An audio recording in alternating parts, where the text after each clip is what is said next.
What's going on, guys? My name is Kyle and welcome back. Today, I want to talk about the W Series. Now, if you don't know what the W Series is, let me explain a couple of things. The W Series is the first all-female single-seater motorsport competition. It was started back in 2018 with the sole goal of promoting the best female drivers in all of motorsport, with obviously the ambition to get them into higher levels of motorsport. Now, there's quite a few things that the W Series does that I find really cool, but we're going to touch on that in a minute. The reason that I want to make this video and the reason that we're talking about the W Series right now is the season for the W Series has just been finished. It has just been cut off 3 races before the end of their season due to a lack of funding and a lack of interest in the sport. So there's a number of factors that go into this. One of the major ones being a lack of viewership and a lack of sponsorship. There's not that much interest in the W Series, and I can understand that some people might not be into it. Whatever the reason, I understand. There's not as many viewers as the F1 as there is the W Series, but I feel like comparing the Formula 1 World Championship with the W Series 2022 Championship, it's not a fair comparison. I don't think you can look at the W Series viewer statistics and look at the F1 viewer statistics and compare them, because they're totally different situations. Now, I'm not saying that the W Series has less viewership because it's all women drivers and women drivers shouldn't be in F1, because that is absolutely not the case. But as a whole, the Formula 1 Championship will always receive more viewers than the W Series. It's like comparing the Formula 3 or the Formula 2 Championship to the Formula 1 Championship. You're not going to look at an F3 season or an F2 season and compare the viewership of those seasons with a Formula 1 season, because it's just not going to be the same thing. Now, I've seen a bunch of stuff online, ranging from videos on YouTube to articles written by sports reporters. There's a lot of different things going out there and a lot of different opinions. One of the main things that I saw that really prompted me to make this video was on TikTok. I know it's the bane of everybody's existence, but I was scrolling through TikTok and came across this video about the W Series. It started with a clip from a news broadcast explaining that the last 3 races of the 2022 season for the W Series wasn't going to go ahead. There was no more funding, the money ran out, and it wasn't going to continue. It immediately just went on to show some highlights of the W Series, which was just a compilation of crashes. But that's not the thing that got me frustrated. If I got frustrated at every TikTok that made fun of Latifi going into a wall and complaining about the car or whatever, I'd be a very upset kind of person. The thing that really made me feel disappointed was all of the comments in that video. Nearly every single comment underneath that video was just people saying that women shouldn't be racing cars. Women shouldn't be in their own season, they shouldn't be in their own league, and the driving should be left to the Formula 1 drivers.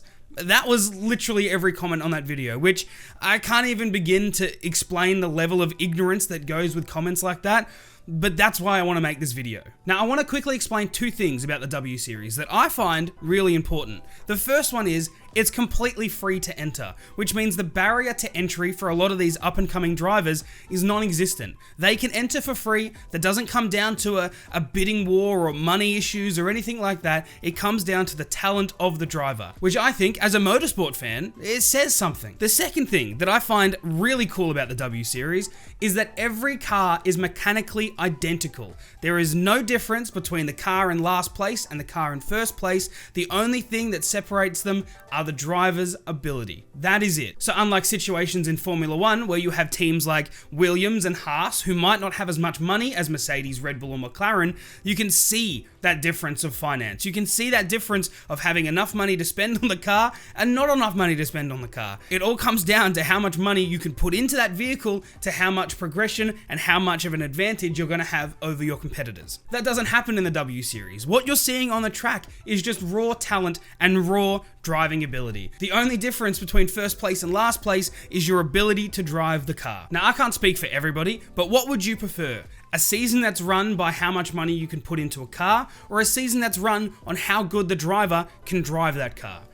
I'll leave that with you. Now, I know the kinds of comments I'm gonna get under this video, but I just wanna quickly show you something. I know I'm gonna cop some flack for this, so let me apologize in advance. Nicholas Latifi, or should I say Go-Tifi. I know people love him, I know people hate him, but I just want to quickly bring something to the light. Nicholas Latifi has had so many incidents or accidents in this 2022 season. He hit the hairpin at Monaco. He ran Zhou into a wall because he didn't see his car. Our last race at Suzuka, he took an alternate layout and then started to blame the car because he realized he wasn't on the track anymore. I can understand the pressure these drivers are under trying to drive a car like that, which I could never even fathom in my wildest dreams. But to do all that with eyes on you all the time, I can understand that it'd be pretty intense. But there have been so many issues throughout the 2022 season with Nicholas Latifi, I can't even name them all. I genuinely can't think of all of them off the top of my head. There are so many. But this video is not about Nicholas Latifi. I want to talk about how much Williams paid him through the 2022 season. Nicholas Latifi's contract was for $1.5 million. Do you know what else was $1.5 million? The entire prize pool for the W Series. The entirety of any prize money for the W Series was the same as Nicholas Latifi's contract payment for 2022. I don't even know what to say. Again, I understand the Formula One has a hell of a lot more viewership than the W Series ever will. I get that Nicholas Latifi has different sponsorship, different brand deals. There's different things that come with being an F1 driver opposed to the W Series. I'm not debating that. I totally understand that. There's a lot more that comes into TV rights, to merch, with all these things that come with being a Formula One team. But in my mind, for Nicholas Latifi to receive the same amount of money as the entirety of the prize pool for the W Series season, that just blows me away. Now, one of the statements that I've seen online is, does the Formula One even want a W Series? I know the whole idea of the W Series is to promote the world's best women drivers in the hopes that they can finally get up into the echelon of F1. But is that even something the Formula One want to support and want to see happen in the future? This month, reports came out that Red Bull overspent in their 2021 season by $12 million. $12 million they overspent. That wasn't even what they spent on their car. This was what they went over budget in the 2021 season. One team had overspent by $12 million.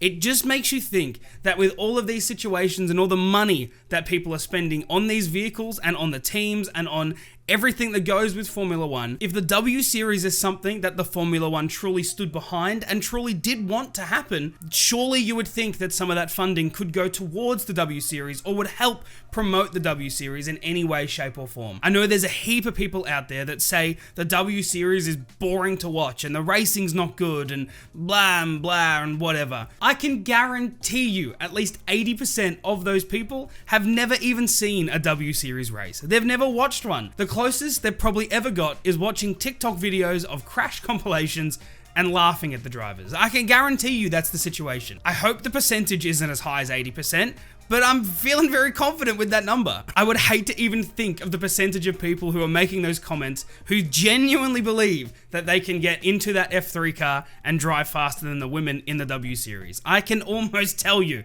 there is a huge amount of people within that statistic that genuinely think they could drive that car better than the women in that series. I can tell you with 100% certainty, no matter how fast I think I am or how good I think I am as a driver, if I'm in one of those W Series cars with any of the women on the grid for that season, I'm getting lapped in the first 5 laps. Not even, probably even the first 2 or 3 laps. I don't think people understand how difficult it truly is to drive cars like that and how these women are athletes and not just women. It blows my mind. Now, not to go too off topic, but one of the best examples that I can think of personally is basketball. I've never really been a basketball person or a basketball fan, but here in Australia, we have a league called the WNBL. It's the Women's National Basketball League, and I am addicted. I started watching these games at the start of last year, and I can tell you with 100% certainty, I have never been so into a sport. This probably even supersedes my love for Formula One. But the whole point that I'm trying to make is people don't give these women's sports enough credibility. I watch these games in the women's basketball and I am flabbergasted that more people do not watch them. I genuinely can't understand it. It honestly has to be some of the best sport I've ever watched. And unfortunately, that league faces exactly the same thing that the W Series does. Some of those professional athletes are only making $7,000 a year, which is mind-blowing, but that's a whole different video. The whole point that I'm trying to make is don't disregard those leagues or those series or those sports or whatever the situation until you try it for yourself, because I genuinely think you might surprise yourself. So what happens next for the W Series? The last 3 races of the season have been cut short, the season's finished up early, and now they're trying to focus more on 2023 to get sponsorships and to get financing for the next year's season. I personally think that cutting the 2022 season is only going to make things harder because it doesn't instill confidence in the investors for the potential future. But what do I know? I make YouTube videos and complain about things online. But what do you think? Is the W Series underrated? Is it going to continue in the future? Is it something that we're going to see pushed more in the 2023 season? I have absolutely no idea, but I'd love to know what you guys reckon. Leave me a comment down below. Let's talk about race cars. If you guys like this video, don't forget to leave it a thumbs up. Also subscribe. I post new videos every week and you do not want to miss them. If you want to join us on any of our social media, all the links will be in the description. Come and let me know you found this video. I'd love to meet you. Other than that, I'm going to leave you guys to it. I'll see you in the next one.